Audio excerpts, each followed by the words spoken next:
Okay, two more things about the plagiarism issue. On that same slide, where the assignment 5C was, you need to show students how to cite their quotations and their sources. There's a good link to easybib.com, and this resource helps students to cite their sources and to know the exact format for doing that properly. And you also might want to consider, especially with students that are brand new to Cascade Internationals, giving them a second chance. So if they turn something into you and you can tell clearly by the material or by the absolute perfection of the grammar that it was plagiarized, you might consider bringing it back to the student if it's their first incident and saying, okay, I'm not sure that these are your own words. Can you rewrite this for me? And often, if a student is caught once, they never do it again. Of course, this is your own personal call as far as whether you give them a second chance. I recommend giving them 1 second chance, but not a third chance, because once they've been caught once and corrected, if they do it again, then they should definitely be held accountable for that. That's obviously something that you need to take into account when you consider how you're going to handle this issue with your students. Note-taking is on the next slide. One particular resource that we use here to help internationals with note-taking is Cornell Notes. This is a system that one of our teachers has discovered and put into practice. And on the slide you see an example of a Cornell Notes page. You fold the page so that the left 1/3 of the page is used for writing questions, summary, and study questions, and the right 2/3 of the page is used actually in the classroom to take notes. So in the classroom, the students only write on the right side of the page. Then they take it home. At home, they look at their notes and they summarize what they've written and form it into a question on the left side, so that later they can look at the left side and ask themselves those questions as a study guide. They use that before the test, ask themselves the very questions that they wrote and see if they can produce the answers that are on the other side, on the right quadrant of the page. There are some resources in this lesson file for Cornell Notes, examples, further instructions for how to do them, a template for a Cornell Note page. I really recommend it. I think it's very helpful, and it's a great structure for students to use to take notes in the classroom.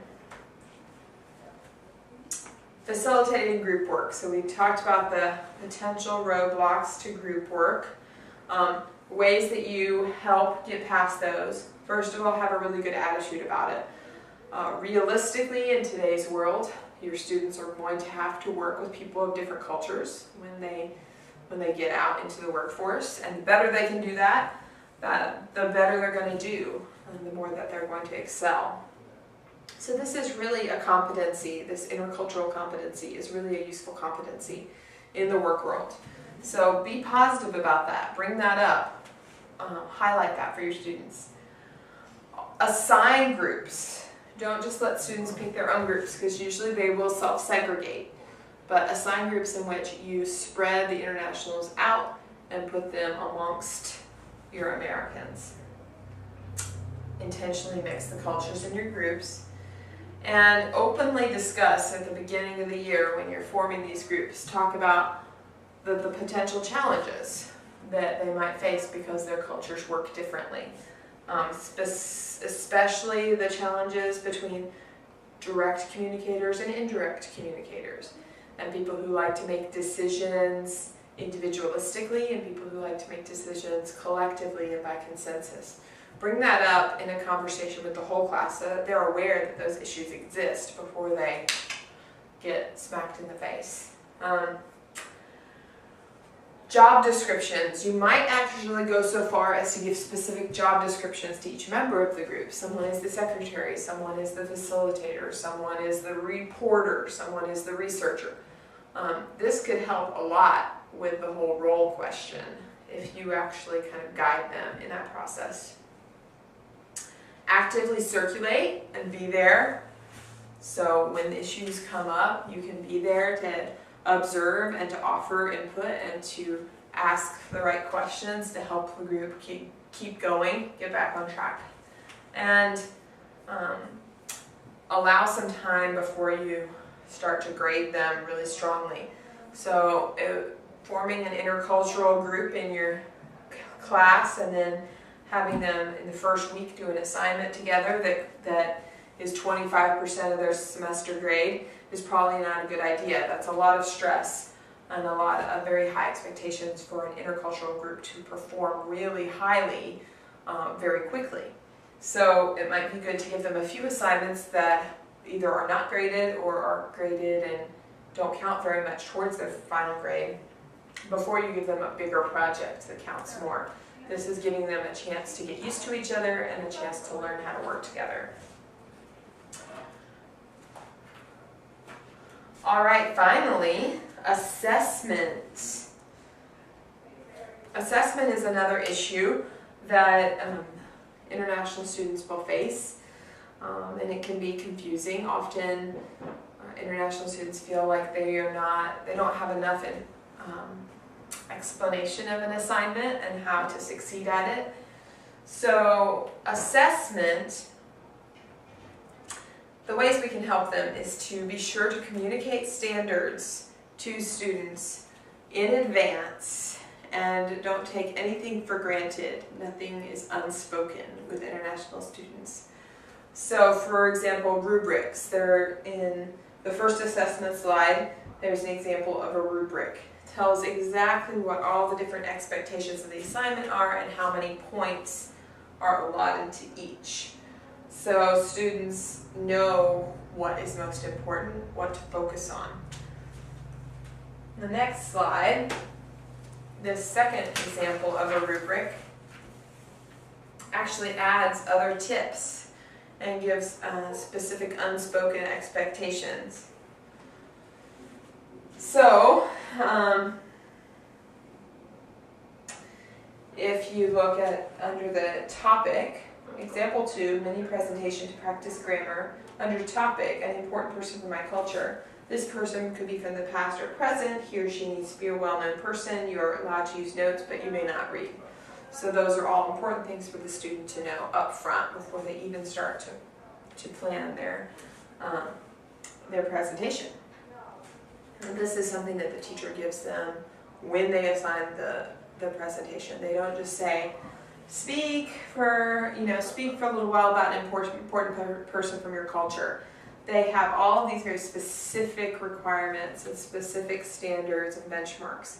So that really helps them to prepare more fruitfully. On the next slide, vary your assessment methods. So if you're looking at testing, without a doubt, anything like an essay or an essay question or an oral presentation is the most difficult thing for an international student because it requires that they use their productive skills, writing and speaking. Those are the productive skills, and those are the most difficult in any language, writing and speaking. But receptive skills of reading and listening are often gained much sooner, and they're much easier for students. So be sure to give students ways to demonstrate their knowledge through using their receptive skills. So for example, multiple choice, fill in the blank, true, false, all of those depend on a student's ability to read and determine the answer. They don't have to write something, compose a sentence or a paragraph or an essay, and they don't have to speak anything out loud, but they can read and show you their knowledge through that.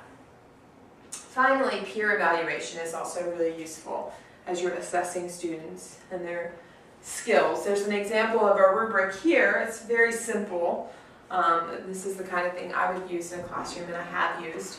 I especially use this for oral presentations. So if I have an international student come up and speak, then all the other students in the room are responsible for listening and assessing them. Those assessment rubrics are anonymous, so there can't be kind of a grudge between students. And I would give all the rubrics to the speaker all at once. It really helps them to know whether their fellow students can understand them, or whether they're communicating in a clear enough way, and in which ways do they need to improve. Okay, so it gives them more of a perspective than just the teacher. Often the teacher can be more forgiving than the other students in the room because our ear is attuned to what they're trying to say. We can guess if they pronounce words wrong. We can guess what they mean to say, whereas the other students in the room won't necessarily do that. So it gives them a broader perspective of how they're doing as they learn to communicate and as they grow in communication skills.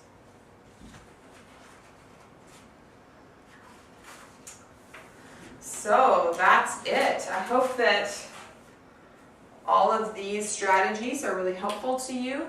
There are certainly many other ones that we have not touched on.